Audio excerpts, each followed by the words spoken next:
জুলাই গণঅভ্যুত্থানের শহীদদের স্মরণে মাসব্যাপী কর্মসূচির অংশ হিসেবে রাজধানীর জিয়া উদ্যানে রোববার বৃক্ষরোপণ কর্মসূচির আয়োজন করে জাতীয়তাবাদী কৃষক দল ও আমরা বিএনপি পরিবার। শহীদদেরকে নিয়ে অনেক ধরনের এ সময় বিএনপি নেতারা বলেন, জুলাই গণঅভ্যুত্থানের অংশীদার সবাই, কোনো একক দল এর কৃতিত্ব দাবি করতে পারে না। এ সময় তারা ফ্যাসিস্টদের বিচার নিশ্চিত করতে জাতীয় ঐক্যের কথা তুলে ধরেন। পুরো জাতি আমাদের দিকে তাকিয়ে আছে যে এই ফ্যাসিস্টের বিচার শেষ পর্যন্ত কতটুকু না আমরা করতে পারি।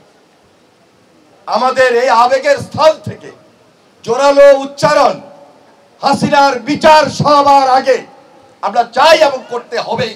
প্রধান অতিথির বক্তব্যে বিএনপি মহাসচিব মির্জা ফখরুল ইসলাম আলমগীর বলেন, শেখ হাসিনার মতো ফ্যাসিস্টদের কোনোভাবেই ক্ষমা করা যাবে না। তিনি মা জাতির কলঙ্ক।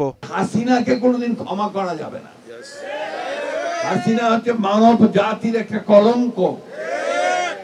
হাসিনা হচ্ছে মায়েদের একটা কলঙ্ক।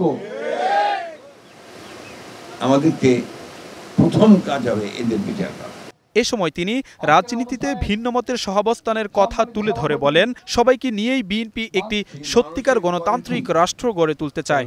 যারা জীবন দিয়েছে তারা কিন্তু জীবন দিয়েছে, ঘোষণা করেই দিয়েছে যে আমরা এই ফ্যাসিস্টকে সরাবো, জাতিকে আমরা একটা স্বাধীন গণতান্ত্রিক রাষ্ট্রে পরিণত করতে চাই, তাই না? সেই জন্যে আমাদের লক্ষ্য একটাই, সেটা হচ্ছে যে আমরা একটা সত্যিকার অর্থে একটা উদারপন্থী গণতান্ত্রিক রাষ্ট্র নির্মাণ করতে চাই। পরে জুলাই শহীদদের নামে আলাদা আলাদা গাছ রোপণ করেন বিএনপির কেন্দ্রীয় নেতারা। এ সময় শহীদদের বাবারা উপস্থিত ছিলেন। Zisan Ahmed, Star News, Dhaka.